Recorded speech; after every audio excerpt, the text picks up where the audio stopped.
ex-presidente Lula voltou a criticar a guerra comercial entre as duas maiores potências do mundo em um encontro com o presidente do Chile. De Brasília, repórter Márcio Rocha. Os países da América do Sul precisam trabalhar pela integração do continente para consolidar a democracia, o livre comércio e o multilateralismo no mundo, de acordo com o presidente Luiz Inácio Lula da Silva. A declaração foi feita depois que ele se reuniu com o presidente chileno Gabriel Boric em uma visita oficial realizada em comemoração ao Dia da Amizade entre Brasil e Chile, celebrado em 22 de abril.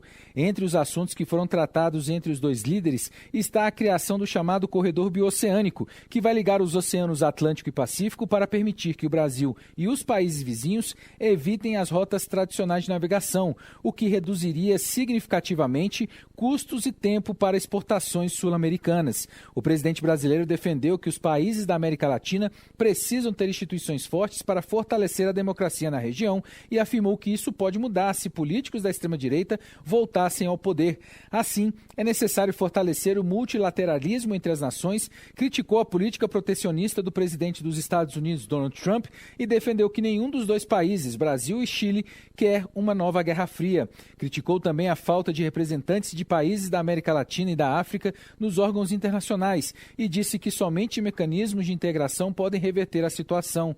Por isso, Lula afirmou que não quer fazer o que ou os Estados Unidos ou a China querem, e sim que quer ter relações com os dois países, além de não ter preferências entre um ou outro. Todo mundo só falava em livre comércio e globalização e, de repente, nada disso vale a pena. E o que vale a pena é o seguinte, é o protecionismo. Você não quer Guerra Fria, eu não quero Guerra Fria. Eu não quero fazer opção entre Estados Unidos ou China. Eu quero ter relações com os Estados Unidos, quero ter relação com a China. Eu não quero ter preferência sobre um sobre outro. Quem tem que ter preferência são os meus empresários, que querem negociar com os seus empresários. Mas eu quero negociar com todo mundo. Eu quero vender e comprar, vender e comprar, vender e comprar, fazer parceria. Já Gabriel Boric também defendeu que os países da América do Sul precisam estar juntos e trabalhando juntos em defesa de princípios que importam a todos. É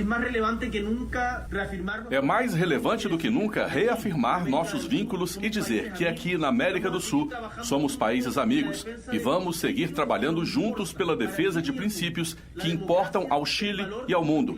O Chile está contra uma guerra comercial e a politização arbitrária do comércio.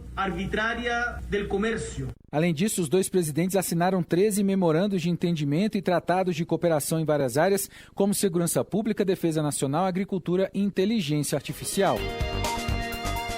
Bandeirantes 7 e 18. Na Comissão de Assuntos Econômicos do Senado, o presidente do Banco Central, Gabriel Galípolo, disse que o Brasil pode se destacar em relação a outras economias emergentes.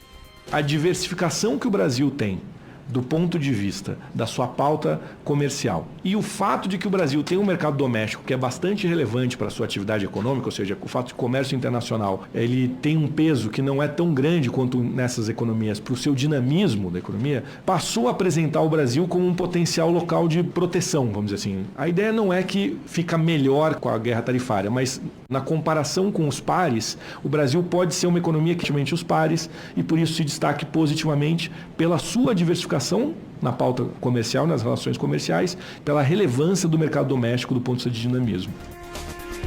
Segundo Gabriel Galípolo, no entanto, a economia mundial pode sofrer uma desaceleração abrupta com a disputa entre americanos e chineses. Por isso, ele destacou que o Banco Central está tateando para saber os impactos internos das tarifas, que podem pressionar ainda mais a inflação. Daqui 15 dias, o BC vai se reunir para definir o patamar da taxa básica de juros, que está em 14,25% ao ano, e deve ter mais um aumento.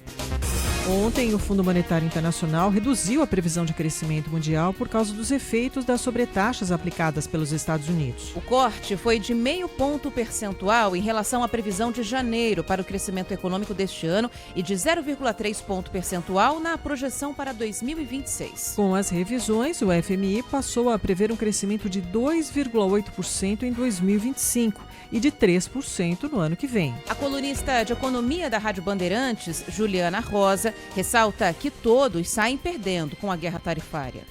Para os Estados Unidos, a previsão caiu mais, de 2,7% para 1,8%. O PIB da China cresce menos também do que o previsto inicialmente, 4%. Para a gente aqui no Brasil, a previsão de crescimento diminuiu de 2,2% para 2%. Você vê que a gente sofre menos do que a média mundial porque a nossa economia é muito fechada, o que não tem sido bom, porque não estamos inseridos nas cadeias globais de produção. Agora, tem um efeito positivo que pode vir dessa confusão toda. Os preços de várias matérias-primas estão em queda, como o do petróleo, e junto com a queda do dólar, pode diminuir a nossa inflação mais rapidamente. De acordo com a FMI, a inflação deve cair mais lentamente que o esperado anteriormente por causa do impacto das tarifas, alcançando 4,3% neste ano e 3,6% no ano que vem. Bandeirante 721.